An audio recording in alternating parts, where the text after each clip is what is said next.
Is this the weekend where you and your missus can spend Valentine's Day and President's Day weekend buying his and her Tacomas? Maybe. Let's check out the deals.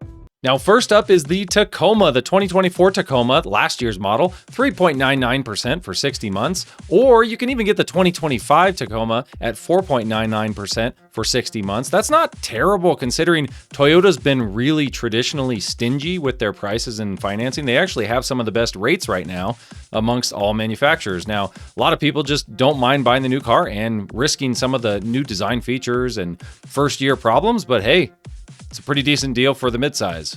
They also have a decent lease deal on the 2025. It's $399 a month with 0 down. I think it depends on your area, select markets, but that's a pretty decent lease deal on the 2025. Next up is the 2025 Toyota Tundra. As you can imagine, they are discounting the 2024s and 2025s, but specifically, I was surprised to see the 2025 Tundra is at 1.99% for 72 months. That's extremely aggressive financing from Toyota, and I'm sure some of that has to do with the engine woes that they've had. However, their sales numbers have been really high on these, record sales for the 2024, or close to it. And if you're into leather boots that'll probably never see crap on them, the Silverado EV might be up your alley. 0% for 60 months. You probably get some pretty sweet rebates too. Next up is the GMC Sierra, 2024 Sierra, $369 a month for 36 months. You can also get it for 24 months with $3,000 something down. Not the best lease deal. The 25 Sierra also has 0.9% APR for well-qualified buyers, or you can get $6,500 cash back. They are giving a $1,350 engine credit for the four-banger. And if you have to have that V8 rumble, they have 0% for 36 months on the 6.2 liter. When I saw the Ram deal, I got excited. It's a 2025 Ram 1500, 4.9% APR up to 72 months and $12,500 cash back. However, that's only the V6, unfortunately. But realistically, looking at Ram stock, most of them, even up into the 40,000 range, are just running that 3.6 Pentastar, and it's probably not going to be what everybody is looking for. And if you're a real man and you weld from the back of your truck, you might like these F-150 deals. 2024 leftover F-150s, 3.9% APR plus bonus cash. So you're looking at $3,350 bonus cash. The F-150 Lightning comes for 0% APR for 72 months. And you get a free home charger installation.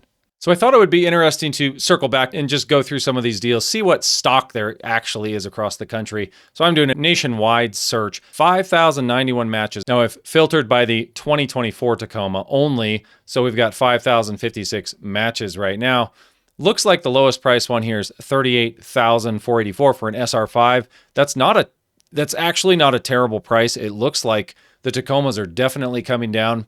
And truthfully, they haven't had any problems with the engine so far. They had the initial 1,000 transmissions or so that had the debris in them. So far, I've been reading through the forums, trying to get a feel for Tacoma owners, and a lot of them seem really happy with the truck, other than the fact that the price jumped on like the TRD Pros and all the higher end models. Now, a lot of these dealers are rated really low, like 3s and 2s. Generally, those are like bait and switch dealers on cars.com.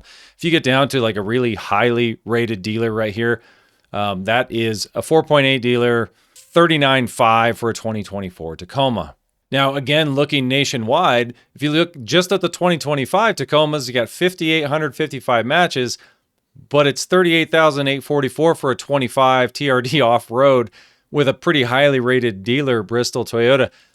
If it's me, I wouldn't be looking at these 24s for anything other than that extra 1% interest rate. And really, at that point, just look at the 25s. Your resale value is going to be better on a 25 later on. And if they're going to be the same price, other than 1% interest, you'd have to do the math, see how much money you're putting down, see if it's worth it to you.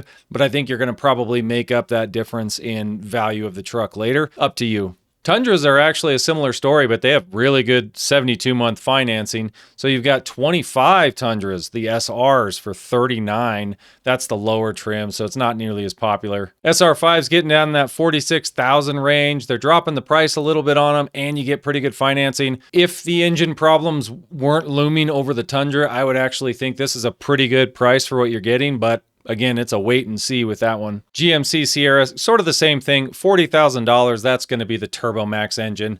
I think if you get the Duramax, which is probably the only other one I would even recommend, you're probably jumping up to around that 50,000 range. Yeah, the cheapest 2025 GMC Sierra, 1,500 elevation, at least that I can find across the country on cars.com, 48,000 for the 3-liter diesel. It's probably going to be the one everybody's looking for. And Ram deals are kind of annoying. You know, you always hear these people talking about how Stellantis is in so much trouble and this and that and the other, and Rams are discounted so heavily. Yeah, kind of. I mean, $33,400 for a 2025. It's got the Pentastar 3.6 right here. So that's always the downside. It's always been the downside with these Ram deals. Once you jump up to an engine that everybody really wants, or is considering over this 3.6, the price just skyrockets. And here's an example of that. The cheapest 5.7 Hemi V8 you're going to find is $47,000. So it says the MSRP is $60,000. Really? I mean, come on. I think Ford gets a little more interesting. They have like 10,000 F-150s for sale and a lot of 2024s with that better financing rate. So anybody who's in the market for an F-150, like this STX, $41,151, it does have the 5-liter Coyote in it. So it's not like it's the worst engine option. It's actually an engine that a lot of people like. And this dealer has really good ratings, and they have a couple of these F-150s. Looks like they have the 5-liter, but they have like 3,000 miles, 4,000 miles on them. So I don't know if they're demos and manager specials, if you could even really get that good financing rate. Now, I did find one, 2024. Doesn't seem like it's a demo. It's a 2024 with 7 miles, 43,000. That is the 5-liter Coyote. So, I don't know. What do you think? And Chevy, sort of like GM in this scenario, 2025s, 39,560 in Florida. These are 4-wheel drive, by the way, and they are the Turbo Max. So that's going to be the bottom dollar you're going to see on these across the country. And don't forget, if you are searching for a new car, before you go look at anything, just double check the invoice price. You can check out this link I have at caredge.com, caredge.com/the car guy online. You'll see my ugly mug there. Let's take, for example, so let's look at a Toyota Tacoma. Scroll down here, and it looks like the invoice price is right around $39,928 for a 25 TRD Sport. Now, these might not be 4-wheel drive, so you have to check the trim.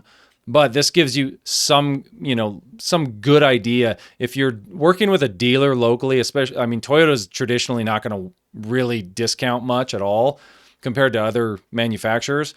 But if you are working with someone locally and they've had cars on their lot for 60, 90 days, 120 days, and they've got 20 different Tacomas or 20 different Rams, whatever it is, just use this invoice price and try to get the lowest price, the most rebates, and really leverage that down. That's where you're going to get the biggest benefit. So this gives you a little bit of confidence.